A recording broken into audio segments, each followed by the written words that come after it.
To be fair, I am the one that was really naive going into this because after reading the synopsis, I thought this was just about to be a story about two women becoming friends. And Not Lebanese, Blanche.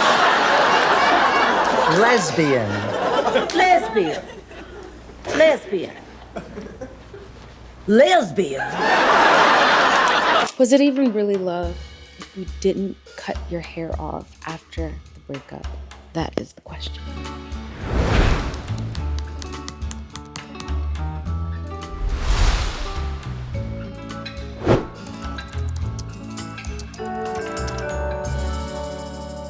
Good morning. Welcome to a reading vlog. Today I am organizing my entire day around reading The Safekeep by Yael van der Wooden.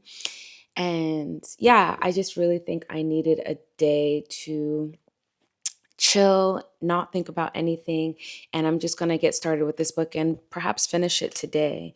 And I can't tell you the last time that I've had like just one day in which the only thing on my schedule was just to read. So I'm really looking forward to that. But let's go ahead and get started on The Safekeep. I've got my tea here and I will check in a bit later. We'll see how far I get. It is currently, I think it's 9 something. Kidding. It is 10 a.m. and we're going to get started. Have not cracked this baby open yet, but let's see how much reading we can get done in like the next hour, and then I'm going to try and do some yoga or Pilates or something. But yes, we begin.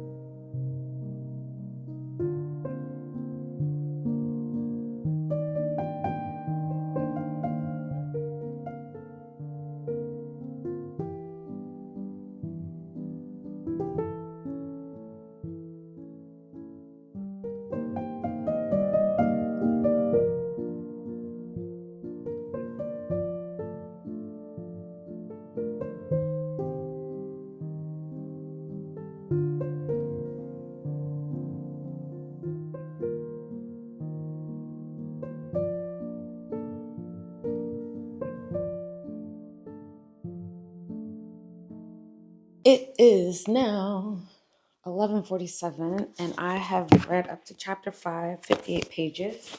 And Isabel is a piece of work. I don't like her already, but we'll see how this turns out. I have a feeling, a suspicion. I know where it's going. It's so crazy because when you read a synopsis, sometimes you don't really deep what it could be about. And I enjoy a nice little surprise, but already I'm wondering how I would have missed this turn of events. But let me just keep reading before I say what I want to say. But so far, pretty interesting. And I know that Wooden wrote this originally in English, and her original or her maternal language is Dutch. And something that I keep picking up on is that she uses the word lean quite a bit. So like every sentence is this person leaned into or she leaned against. And I'm like, I wonder if lean is her favorite word. And I think I'm only noticing it too because when I'm reading, I pronounce it in my head as learn, and then I have to like read over the sentence again and see that it's lean, and I'm like, why does this keep happening? But anyway, I'm going to eat something really quickly and then do some move with Nicole because I need to move my body. But yeah, let's get started on that.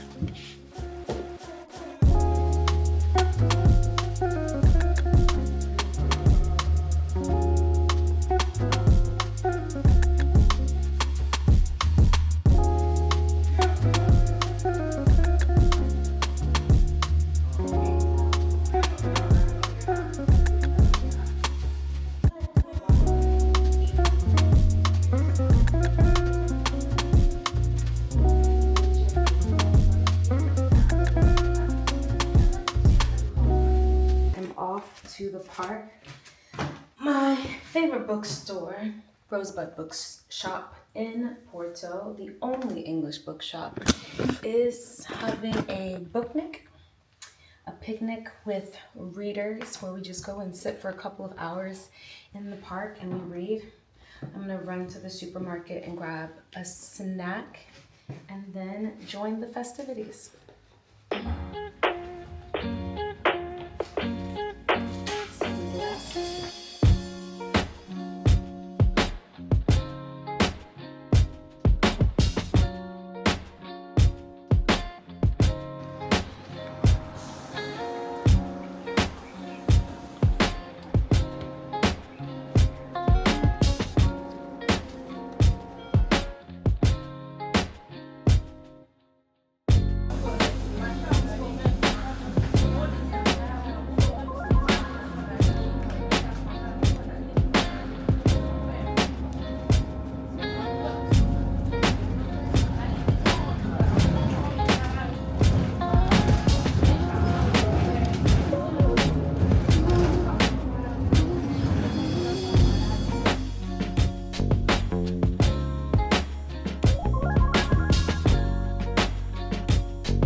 There was in a world a month ago.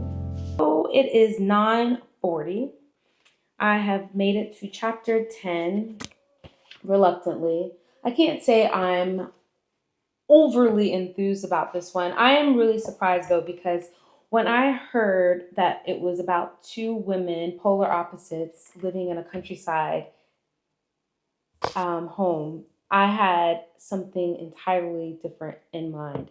And I know that this points to my own naivete, but when I started to realize what was actually going to be going down in these pages, I was still willingly going, but now it's just kind of dragging on. And the fact that I have seen the word lean, I didn't need to see lean this many times. Like I've been searching for all of the synonyms for lean. But that is the end of this reading day. I have thoroughly enjoyed myself because I got to meet some really cool people and I went to my favorite wine bar. And now I'm just going to finish out the day reading a little bit and then call it an evening. I just realized I haven't actually been holding the microphone, but I hope that you heard me. And if you didn't, I'm only 140 pages in to the Safekeep. I've got 100 more pages to go, but I'm calling it a day. What is hanging from this? I'm just a mess. Why am I trying to vlog? This book just wrecked me, and there's this line. There isn't a version of me that could have looked away from you. And when I tell you that I believe in love again, this book was so, I'm speechless. It's the morning after I have finished the Safekeep and I've got thoughts. Overall, I really enjoyed this read. I went into it pretty naively because I thought it was just going to be a story about two women becoming friends, but they become a little bit more than friends, just friends. And the complexity of their relationship is then compounded by the history of this house that Isabel, the sister of two older brothers, they've inherited this house, and she's trying to hold on to it, and she's very rigid about things and very strict. She's counting all the silverware. She's making sure that no one steals anything from it. And once you read a little bit further, you realize that she has this mother wound, and her mom was a very strict person, and so that's why she's holding on to it. But when her older brother Louis brings his new girlfriend, Louis is a bit of a womanizer. He brings his new girlfriend. Isabel is not in any position to be warm or friendly to Eva, but Eva kind of imposes herself on Isabel in a way, and moves into the house when Louis has to go away for work. So this relationship starts to take on all of these different layers and different elements, because the entire time Isabel is just counting everything in the house and keeping a log of whatever might be going missing. And she has a maid in the house, and they have a very fraught relationship as well. But as the story progresses, Eva and Isabel, their relationship takes a very smutty turn. And one of the things that really, it didn't annoy me, but it kept catching my eye, was that Wooden, the author, uses lean a lot in this story. I kept noticing how she kept using the word lean, and I'm like, wait, are we leaning into lesbianism, or is this like a lean on a house? Because once you find out, spoiler alert, the house has a previous owner, and maybe her Uncle Carol did not come to it under the most appropriate, or didn't get the house with the best intentions, or he might have taken some back channels. So once the story comes into the third part, I believe, we are reading Eva's journal entries. And this is where we discover her backstory and how her life has kind of turned from when she had to leave her childhood home and never return to it, and then endured this life of hardship, and just the type of woman that she became to run into the likes of Louis and then return to his country home. The home that he has now inherited from his Uncle Carol. And when she thinks it might be a simple transaction, so to speak, she's confronted with Isabel, and now her and Isabel have now turned the corner on their relationship, and it's become more romantic and become more sexual with all of the smut. I really could have done without the smut, because I'm very old school, and I think that tunnels and waterfalls and rivers are adequate metaphors to let me know what's happening sexually in a story, but to each their own.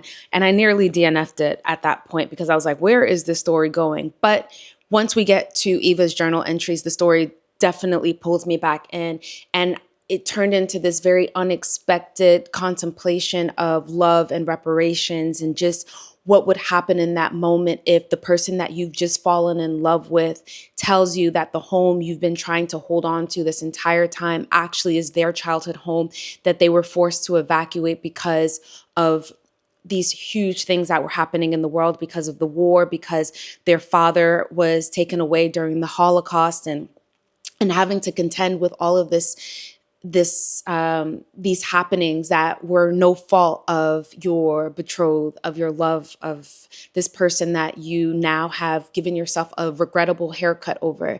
So I really, really enjoyed it, because I don't think I had any idea as to what this would be like. I didn't have any idea that this was where the story was going.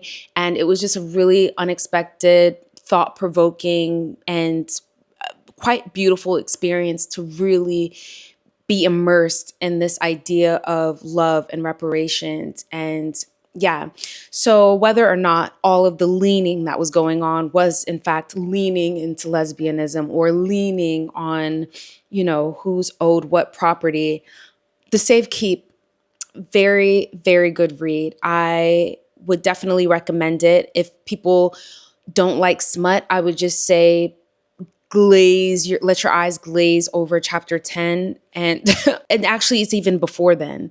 But just the middle section. You just read it with a little bit of a grain of salt. But next, I'm going to be reading Drive Your Plow Over the Bones of the Dead by Olga Tokarczuk, and I'm looking forward to getting started on that. But The Safekeep, very good book. That's the end of this reading vlog. I want to thank you so much for watching along with me, and maybe I'll do a bit more. Let me know in the comments if you are down to see me read more novels and then talk about them, review them, and I will see you in the next video. Thank you so much for watching. Bye. And don't forget to like and subscribe.